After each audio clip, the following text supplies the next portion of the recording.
महान नरेगा महात्मा गांधी जी भारत देश के नहीं दुनिया के महापुरुषों में गिने जाते हैं। उनके नाम को ये बिल्कुल कुंठित करना चाह रहे हैं। इनको महात्मा गांधी जी के नाम से कहाँ एलर्जी है। मोदी जी सरकार जो भी करना चाह रही है, गरीबों के साथ में बहुत बुरा हाल करना चाह रही है। देश में पूंजीपतियों की सरकार बनाना चाह रही है। इनके कुछ अंबानी पहले से हैं और अंबानियों को ये देश बेचना चाह रही है। तो जो पिछली कांग्रेस गवर्नमेंट में 1 साल में जो काम हो जाता था वो शायद 2 साल में भी नहीं दे पाए ये लोग। रोजदा पंचायत से पूर्व सरपंच जयराम कुमावत में हमारे साथ मौजूद है। हम उनसे भी बात करना चाहते हैं कि जो वीबी जी राम जी है वो कैसे गलत है। देखिए, जो पूरे राजस्थान की जनता ही नहीं है, ऑल इंडिया में जो मजदूर संघ है ये सब शोषित है कि भारत का जो मुख्य हिस्सा है उसमें महिलाओं का महानरेगा के तहत बड़ा योगदान था। आजीविका कमाने में, रोजी रोटी कमाने में, बच्चों को पालने में। कई बार आप देखते हो इस भारत देश में पुरुष प्रधानता है, लेकिन आज की जनरेशन, आज की व्यवस्था में महिलाओं का इतना बढ़ चढ़ के हिस्सा होना जरूरी है कि खर्चे इतने हैं। और लगातार इस 15 साल में तो बीजेपी राज आने के बाद में तो इतनी महंगाई हो गई, महिलाएं आज नरेगा में रोजगार करने नहीं जाए तो उनका पेट पालन, बच्चों की परवरिश नहीं हो सके। रोजगार सर रोका किसने सर? रोजगार मतलब जो वर्तमान में बीजेपी सरकार है इनके द्वारा ये जो योजना जी राम जी के नाम से प्रसारित की जा रही है, इनको कहाँ आवश्यकता थी ऐसी योजना को लाने की। महान नरेगा महात्मा गांधी जी भारत देश के नहीं दुनिया के महापुरुषों में गिने जाते हैं। उनके नाम को ये बिल्कुल कुंठित करना चाह रहे हैं। इनको महात्मा गांधी जी के नाम से कहाँ एलर्जी है। तो हम यहाँ एक बड़ा समूह आज यहाँ इसलिए एकत्रित हुआ है कि ये जो जी राम जी योजना लाना चाह रहे हैं, क्या ये कानूनों में संशोधन करते करते क्या कागजों को काला करने में भी टाइम निकालेंगे?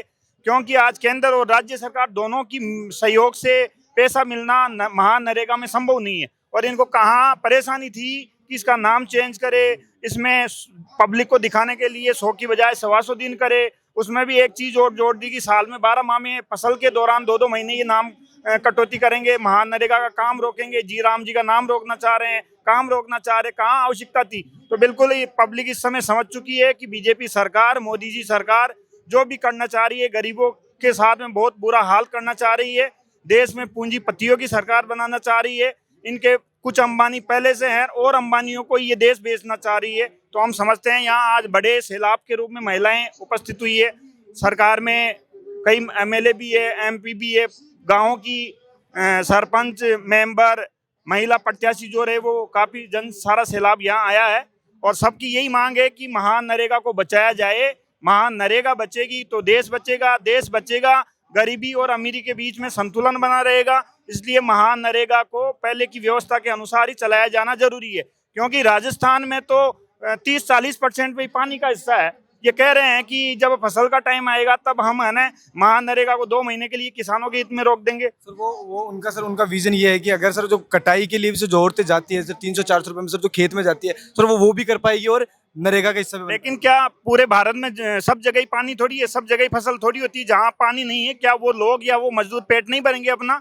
इसलिए महान नरेगा जरूरी है। जहाँ ज्यादा आवश्यकता हो वहाँ काम चल जाता। अब ये बात कर रहे हैं 125 दिन हम रोजगार देंगे, कहाँ 2 साल में इनका आंकड़ा ग्राफ उठा के देख ले आप। जो पिछली कांग्रेस गवर्नमेंट में 1 साल में जो काम हो जाता था वो शायद 2 साल में भी नहीं दे पाए ये लोग। सर क्या लगता है जो कल बजट आया था उसको कैसे देख रहे हो आप? क्या लगता है? बजट दिखावे का बजट है। पब्लिक में, गरीबों के लिए, महिलाओं के लिए, युवाओं के लिए बिल्कुल निराशाजनक बजट है। हम बात करते हैं रोजदा पंचायत की। रोजदा पंचायत के अंदर जो काम रुका पड़ा है, सड़कें टूटी पड़ी है, उसको आप कैसे देख रहे हो सर? और आप क्या जो अब आने वाले जो पंचायती राज के चुनाव है उनके अंदर अगर आप सरपंच का वापस से चुनाव लड़ते हो तो आप क्या करोगे उस जनता की? जी देखो, हम ये समझते हैं कि जो पर्ची सरकार है वो बिल्कुल एक राजनेताओं के माध्यम से नहीं चलाई जा रही। वो शासन मतलब वो है ना प्रशासन के माध्यम से ही चलाई जा रही है। पर्ची सरकार तभी लोग इनको कहते हैं कि बस पर्ची की जो सूचना आती है उसके माध्यम से उतना ही काम किया जाता है। और बिल्कुल गाँव की जनता नहीं, शहर की जनता सब परेशान है। पिछली कांग्रेस गवर्नमेंट के द्वारा गाँव के गरीबों को ही नहीं देखा गया, शहर के गरीबों को भी देखा गया था। शहर में भी महान नरेगा का काम चलाया जा रहा था। अब आज वो काम कहाँ चल रहा है, कहाँ महान नरेगा का नाम है इनकी नजरों में? ये बिल्कुल राज्य सरकार के नाम बजट जारी करके 50% जैसा बना के और इस महान नरेगा योजना को समाप्त करना चाह रहे हैं। सर मैंने रोजदा पंचायत के लिए पूछा मैं रोजदा पंचायत की बात करूं, वहाँ सड़कें हैं बदहाल स्थिति में, वहाँ स्कूलों की व्यवस्था बदहाल स्थिति में, वहाँ पानी की व्यवस्था आप जाके देखें, जगह जगह पाइपलाइनें टूटी हुई पड़ी है। वर्तमान जो पंचायत प्रशासन है या ऊपर का जो सरकार का शासन प्रशासन है, उनके माध्यम से कहीं पे भी कोई ध्यान नहीं है। आज हर गाँव की हालत बदहाल है। पूरे जालसू पंचायत समिति की बात करूँ, क्योंकि मैंने वहाँ से प्रधान का चुनाव लड़ा, वहाँ की स्थिति ऐसी आ गई कि मतलब पूरे जालसू पंचायत समिति में प्रधान जी बात करते हैं हम पंचायत समिति को नंबर 1 बनाएंगे, लेकिन नंबर 1 कब बनेगी? जब वो खुद जाके कार्यशैली में अपना है ना हिस्सा वहाँ आजमाएंगे, पब्लिक को जागरूक करेंगे, वहाँ पे जो भी कर्मचारी है उनका निरीक्षण करेंगे, उनको मोटिवेट करेंगे। बाकी कोई सवाल नहीं होती। सर आखिरी सवाल मेरा आपसे रहने वाला है। रोजदा पंचायत एक ऐसी पंचायत है, राजस्थान के अंदर 8 पंचायतों के अंदर दारू बंद है और एक उसमें रोजदा पंचायत पे आते हैं। आप ही के कार्यकाल के अंदर एक चुनाव के द्वारा उसमें ठेका बंद करवा दिया गया, पर फिर भी आज 3-3 ठेके खुले और खुलेआम दारू बिक्री। देखो, मैं बिल्कुल कह सकता हूँ कि उस ग्राम पंचायत की जनता ने एक अपना बीड़ा उठाया था और वो जागरूक मिशन था कि सरकार के द्वारा जनता पे ये शराब के ठेके ऐसे थोपे जाते हैं कि पूरी इनकम आखिर सरकार ही वही चलाएंगे।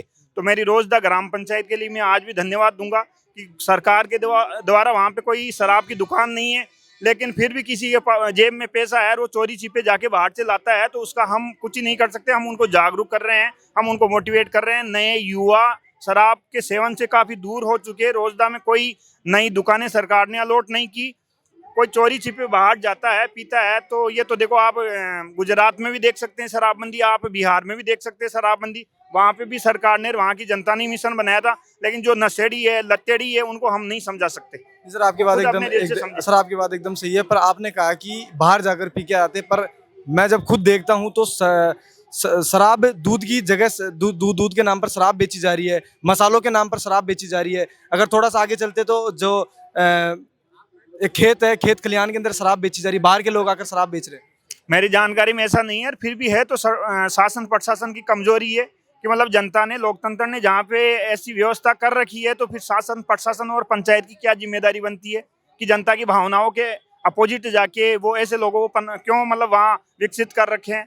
सर अब क्या रहेगा कि अगर उसको जो इलीगल रूप से, अवैध रूप से जो शराब बेची जा रही है, इसके ऊपर प्रतिबंध कैसे लगा पाओगे? जैसे आपने जो लीगल बिक्री थी उसके ऊपर तो आपने प्रतिबंध लगाया, 2 साल तक आप धरने पर लगातार बैठे रहे, 2 साल या फिर 1 साल जो भी था, और अब आप इसको कैसे बंद करवाने का काम करोगे?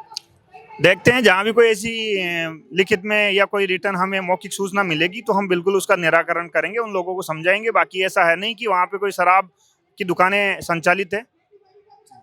आप बताइए बाबूलाल जी, आप कैसे देख रहे हो जो मनरेगा बचाओ का मोर्चा? आज पुष्पेंद्र भारद्वाज भी आए यहाँ पर और नवनिर्वाचित जिला अध्यक्ष सुनील शर्मा जी भी आए, रफीक खान जी भी यहाँ पर है। तो क्या लगता है, जो क्या कांग्रेस पार्टी धरना प्रदर्शन ही करते रह जाएगी और ये जो भाजपा पार्टी वो अपना काम करके निकल जाएगी? देखिए भैया, मैं ब्लॉक कांग्रेस कमेटी रामपुर डावड़ी से प्रेसिडेंट हूँ और हमने दरअल से काम उठाया है। पंचायतों में जहाँ काम चला नरेगा का, वहाँ से हम लोग उनके पास में गए हैं और हमने उनसे बात करी है कि नरेगा की स्थिति क्या चल रही है, क्या आपको पता है? तो कई लोगों को नहीं पता था, तो हमने बताया कि नरेगा का नाम भी चेंज कर रहे हैं, ग्राम जी कर रहे हैं, जो भी कर रहे हैं, पर काम से हमें नाम से दिक्कत नहीं है, इसमें जो काम होगा उससे हमें दिक्कत है। क्योंकि गरीब आदमी को जो रोजगार मिलेगा वो नहीं मिल पाएगा और गरीब और गरीब होगा, पैसे वाला और पैसे वाला होगा। तो चीज हमने समझाया, तो उन लोगों ने गाँव की भाषा में कहा कि मोदी थारो सत्यानाश आए लो, तुम माँ के साथ माँ का पेट साथ दुखो कर दे, माँ की रोटी रोटी कर थारो सत्यानाश आए लो। ये गाँव, क्योंकि मजदूर कौन करेगा?